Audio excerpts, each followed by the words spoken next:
Chris Geiger. And I'm LaClaw Scott, and we are reviewing West Side Story 2021.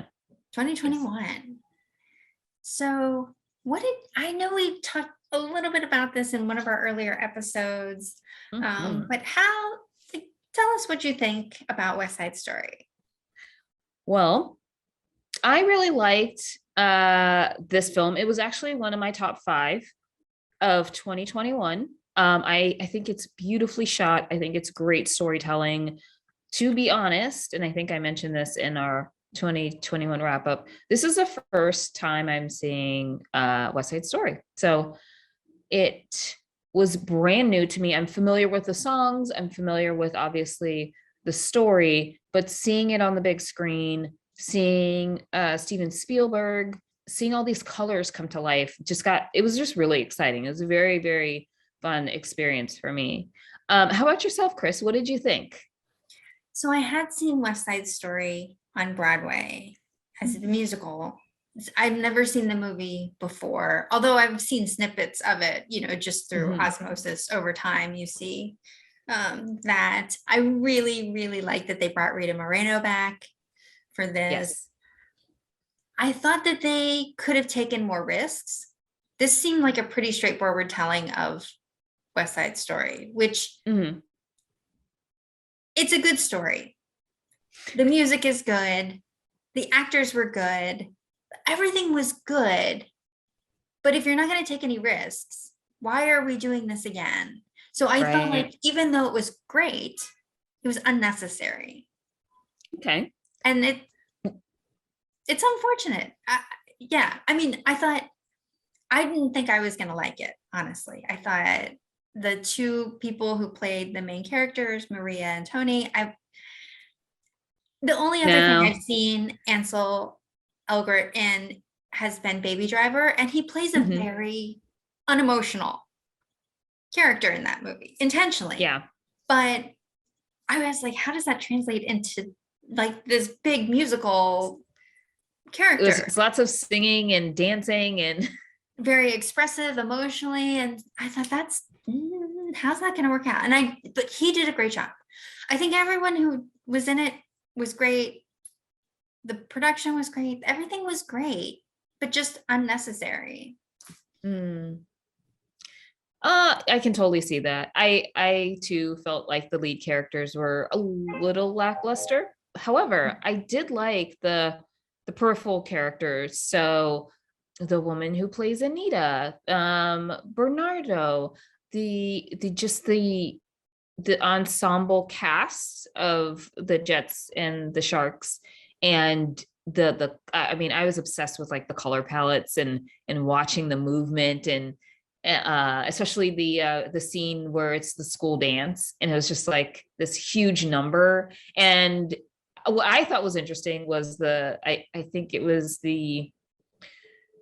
one of the teachers that was kind of, establishing the ground rules for the students seems so not of the time, but very much of the 21st century. So I was just like, wait, how did this happen where this guy, he's saying his delivery and it seems so now, and then you're jumping back into kind of like the 1960s theme of the film. I liked some of the slight changes with introducing kind of a non-binary character and kind of what they're going through. And obviously Rita Moreno's character was created for her, which was awesome. But yeah, I think you're absolutely right. There wasn't a lot of risk taken. I think it was very straightforward, but and also it's kind of like I understand that there needs to be reimagining of certain classics, and maybe this is what it was supposed to do for maybe our generation and the generation of students who are still in school. But still, it feels like that you could still defer to the 1960s one. There wasn't that much of a deviation, but it's beautiful. It's just a beautiful film.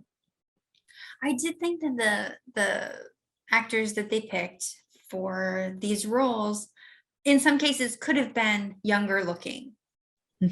They talk about like, this is school dance, or the school's putting it on, and she even says like, Bernardo, I'm 18, I can think for myself. Well, if you're 18, why are you all going to a school dance? Because he's your older brother. And Right. So, and let's he's be like a honest, you guys all boxer. look like you're 25 to 30 in this. So that was my Maybe one. there's just nothing to do. Right. You're 25, you go to a high school dance. It's free. Maybe. Now you wouldn't be allowed in a high school dance if you were 25. That like I know, right? And if your profession was a boxer, nah. 100 feet away. I think too, because In the Heights was so successful and it just Hmm. came out, that you have to compare. You you can't not compare the two of them. When you look at the movie releases, they're both big musical movies. They have a lot of big dance numbers. It's a love story at the Yeah. core. It's these neighborhoods in New York that are at the time not super prosperous, very like maybe lower working class, struggling. So In the Heights, because I had never seen it on Broadway, when I saw it in the movies, it was that was the only experience I had of it. Was very not overwhelming, but very stimulating Hmm. because everyone was so good in that. The music was so good. The big dance numbers were great. The choreography was awesome. The story was well told. So it was all of those things, and it was new. Where this is all of those Yes. things, but I had already seen it. Uh, So well, I mean, fun fact, In the Heights and West Side Story were filmed around the same time, just blocks away from each other. And they use some of the same scenes. So I like spotted, I think In the Heights, the first dance, the first number that's on like the street, the main street that's kind of like this intersection is the same intersection that they use in West Side Story where Anita is like the Want to Live in America number. And I was like, oh, that's like that's the same colors.